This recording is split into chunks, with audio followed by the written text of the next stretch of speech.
tá porucha napájania, čiže v prípade výpadku elektrickej energie ona vám zasignalizuje, že nemá prívod elektrickej energie. Ukážem o chvíľu, odkiaľ je napájana.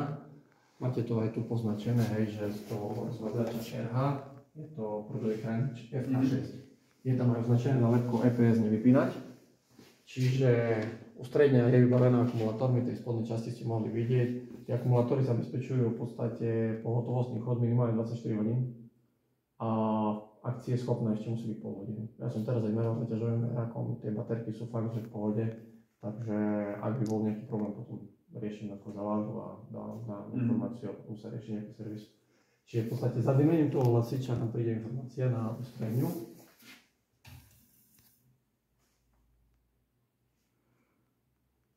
Nevadí, že je to teraz poprihlasované, neviem. Ja som zrobiť funkčný test, čiže môžeme aj pohlasiť sa, keď hovoríte. Čiže ja som vlastne... V podstate tú úroveň 4, toho funkčného pohlasu 3 budete využívať pri mesačnej kontrole. Neviem, či budete mesačné kontroly vyrobiť, alebo Adrian, to už sa dohodnete. Adrian. V podstate, ja vám vysvetlím aj tú kontrolu. Čiže hlasík nám bliká. V podstate prídeme ku strede, tu mám odpočítavať 3,2 minúty. To pripájanie je dosť nepríjemné, taktiež tu máme stavový riadok. To pripájanie je dosť nepríjemné, máte tu senzor vzdučiaka. Viete dať manuálny poplach, že automaticky spustiť evakuáciu, alebo stlačíte vyšetrovanie, hej. Získali ste čas, hej, tých 5 minút na preverenie poplachu. Čiže tu sa už odpočítava ten čas. Hej. V prípade, že chcete fakt vyhlásiť tú evakuáciu, tak viete tým manuálnym poplachom, obnovením, nedokážete ho obnoviť, hej, ten poplach. Potrebujete sa prihlásiť, čiže idem 2, 3, 4, 5, 6, OK. Čiže som prihlásený, dokážem už obnoviť ten poplach. Teraz v podstate prebieha to obnovovanie.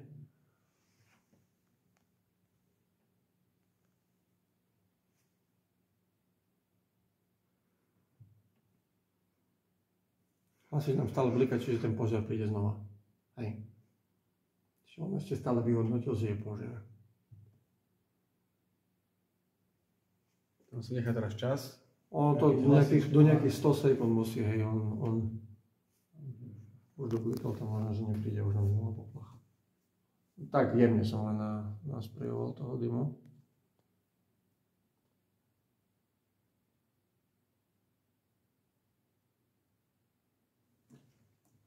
Čiže v podstate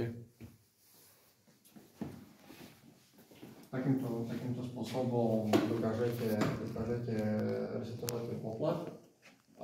Čo sa týka tlačidla, tak bude v podstate spustená okamžitá evakuácia. Ukážeme si tlačidlo.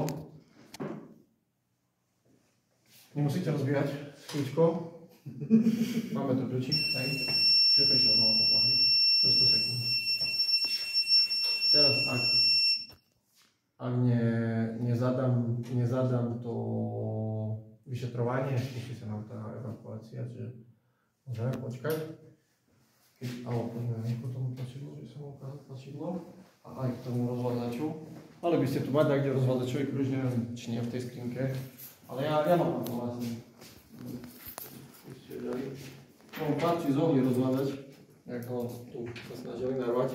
To trošku ten spodný roh treba, hej, vidíte, treba tak ho dotlačiť, hej. Dosť drahý rozhľadač bol. Tu je v podstate ten istič, F6, EPS vypínač, ak by bol spadnutý dole, tak máte ústredňu ide bez bateriek. Tu je hlavný istič, hej. Ten hlavný istič my zhadzujeme v prípade poplachu, kým ten poplach nedeaktivujete, kým nevyresetujete ústredňu, neodstraníte poplach, nedokážete ho zapnúť hore, hej. Ten istič, treba na to myslieť. Čiže v podstate zhadzujeme celý hotel od elektriky, hej. Aj dole kuchyne a všetko v podstate, čo ide. Po tej stránke toľko, tú chvíľu nám začne tá evakuácia. Čiže ja nechám otvorenú vetra nahodiť. Tiež to tlačidlo, hej. Sviaznem chvíľočku, tu je taká šachtička. otvoríte si tú šachtičku, ten kľúčik na takú zapadku, otočením toho kľúčika, potom viete zatlačiť hej to tlačidlo a po zatlačení ho treba vyaretovať. Takisto ten kryt je tak nastavený, že už ak zatvárate ten kryt, tak vám vyťahne tú páčku, keby ste náhodou zabudli. Len treba myslieť na to, že tie záväzky sú také jemňučké, aj to sklíčko, keď skrižujete, môžete prasknúť, hej. To tak si to robiť, hej, aj dotvárať. Máme otvorené dvere, prvý po nich došlo a v podstate spustili sa všetky majaky. Vám zvoní telefón, že máte pokoj. Požiar hotel raj.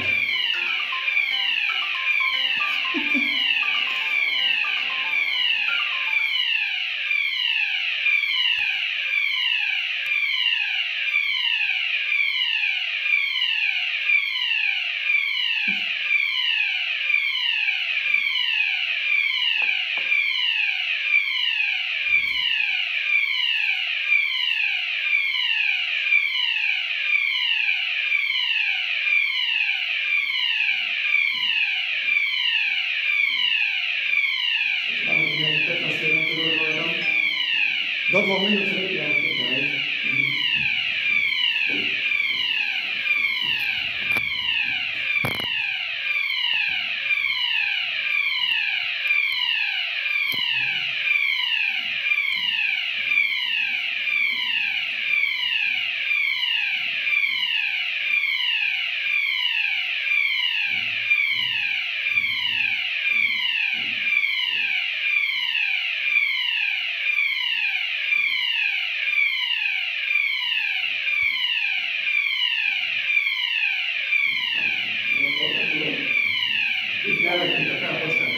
Naschvál sa to objaví, aby vypol celý hotel, či to funguje.